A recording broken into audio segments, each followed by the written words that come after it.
Monsieur Israël Guebo, bonjour. Bonjour, Vous Fernand. êtes le directeur scientifique du Forum ivoirien du digital du 3 au 4 avril 2020 à Abidjan.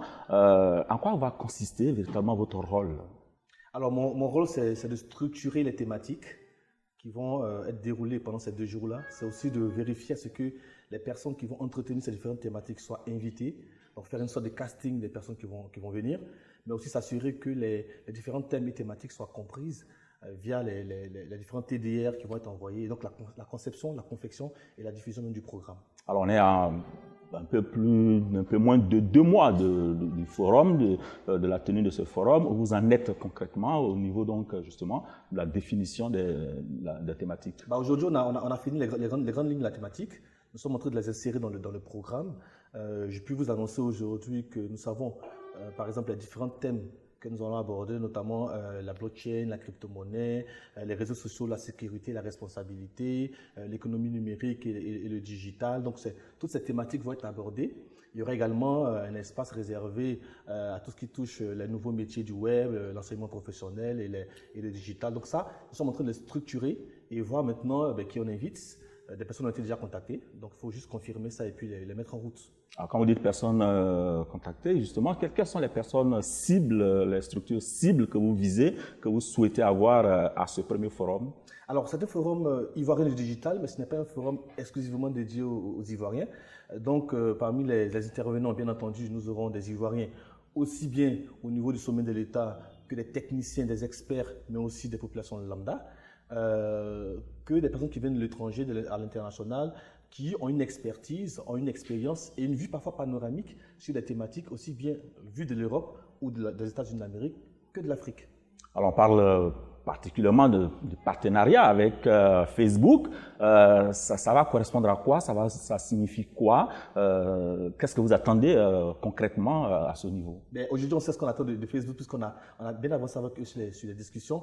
La rencontre s'est faite d'ailleurs par un pur hasard ici à Abidjan. J'étais venu pour un séminaire. Vous savez, depuis un certain nombre d'années, Facebook a des vues sur Abidjan et mène beaucoup d'activités dans le cadre de la formation, de la sensibilisation, de l'accompagnement des groupes, que ce soit des startups ou des simples utilisateurs ici à Abidjan. Donc, nous avons profité d'une de leurs venues pour leur présenter le projet du Forum ivoirien du digital et leur dire que c'est un forum sur lequel Facebook ne peut pas être absent.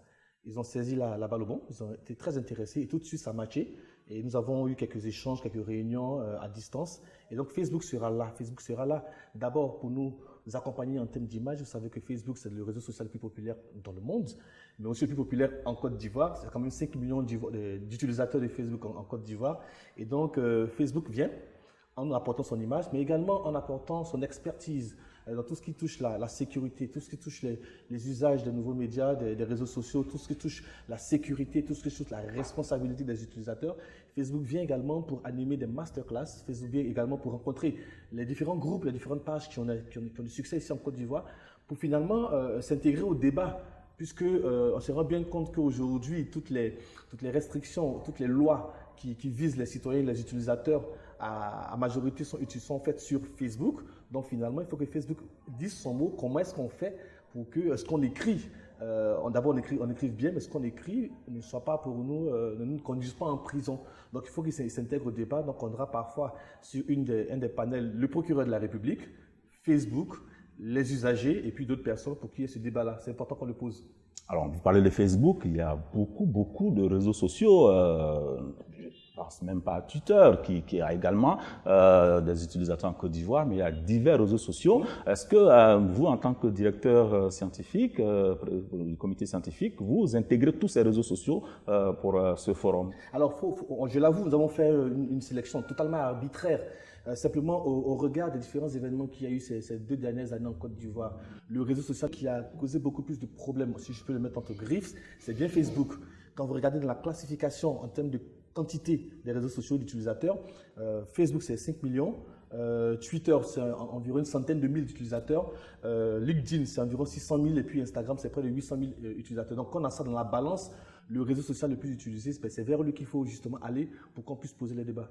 Alors, est-ce que ce forum va aider, vous qui êtes directeur scientifique, va aider à poser justement le rapport de l'éducation aux médias, notamment aux médias sociaux des citoyens lambda, parce que avec tout ce qu'on voit, tout ce qu'on lit, avec tous ces dérapages qu'on a sur les réseaux sociaux, il y a fondamentalement peut-être moyen d'apprivoiser les réseaux sociaux pour mieux les faire profiter à l'avancée de la démocratie. Oui, il est bien de comprendre d'entrée de jeu pourquoi est-ce que d'ailleurs on a initié ce forum-là, parce qu'on part d'un constat. Depuis la fin des années 90, on se rend bien compte qu'il y a une sorte de réappropriation, une sorte de tous ces nouveaux médias, on les appelait à l'époque des NTIC, donc les nouvelles technologies de l'information et de la communication, c'est plus tout nouveau maintenant, mais il y a une sorte de réappropriation par les populations, et cela a eu un impact sur le fonctionnement, le développement, le fonctionnement politique, social, économique du pays, avec toutes les dérives qu'il y a eu également, mais également avec tous les bons côtés.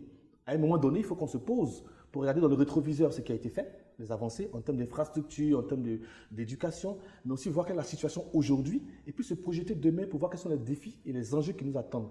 Donc, ce forum a 3 axes. Le premier axe, c'est une plateforme de rencontres virtuelles, mais également une plateforme de rencontres physiques entre la génération d'hier, la génération d'aujourd'hui et certainement celle de demain.